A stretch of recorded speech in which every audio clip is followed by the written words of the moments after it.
국민의힘 박용철 강화군수 후보가 2026년 5월 14일 오후 강화군선거관리위원회에서 제9회 전국동시지방선거 강화군수 후보 등록을 마치고 본격적인 선거전에 돌입했다. 박용철 강화군수는 지난 2024년 10월 16일 벌어진 강화군수 보궐선거에 출마해 당선되어 사실상 첫 번째 고졸 출신 강화군수로 임기 1년 5개월가량을 재임한 상황이다. 하지만 그 당시 강화군수 보궐선거에서는 워낙 갑작스럽게 벌어진 보궐선거라서 후보자 검증이 부족했던 것이 사실이다. 특히 본지가 보도한 학력 위조에 대한 논란은 선거 기간 중에 터져나와 미처 그 진위 여부에 대한 강화군민들의 판단을 받을 수 있는 시간이 부족했다. 이와 관련해 그 당시 국민의힘 박용철 강화군수 후보 측에서는 본지를 허위 기사를 썼다고 고발했으며 본지는 지난 인천지방법원 1심 재판을 통해 기사상에 아무런 문제가 없다는 판결을 받았고 기사와 상관없는 부분에서 벌금 250만 원을 받아 현재 2심 항소 중이다. 본지는 이번 6.3 지방선거에서는 시간을 갖고 학력 위조에 대한 집중 보도를 할 셈이다. 가장 중요한 부분은 결국 국민의힘 박용철 강화군수 후보의 최종 학력이 될 것이다.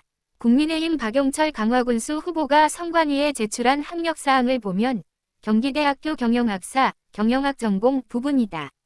이 부분은 공직선거법의 유권자의 오인을 막고자 하는 취지와 어긋나는 부분이다.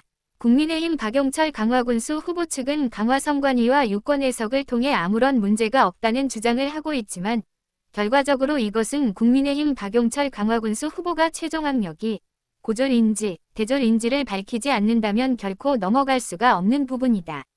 국민의힘 박용철 강화군수 후보는 과거 5번이 입후보 과정에서 그 당시 강화군 의원으로 출마할 당시에는 경기대학교 부설평생교육원을 통한 학점은행제로 학위를 취득했다고 3번이나 명시했음에도 불구하고 유독 2024년 10월 16일 보궐선거를 앞두고는 갑자기 경기대학교 부설평생교육원을 통한 학점은행제로 학위를 취득했다는 사실을 명시하지 않고 마치 대학교에서 정상적으로 졸업을 하고 학위를 받은 것처럼 학력 부풀리기를 한 것으로 본지는 보고 있다.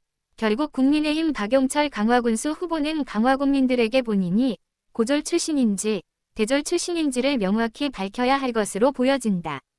또한 강화선관위 또한 굳이 공직선거법의 취지를 무시하고 국민의힘 박용철 강화군수 후보의 학력 부풀리기에 동참한 이유를 명명백백하게 밝혀야 할 것이다.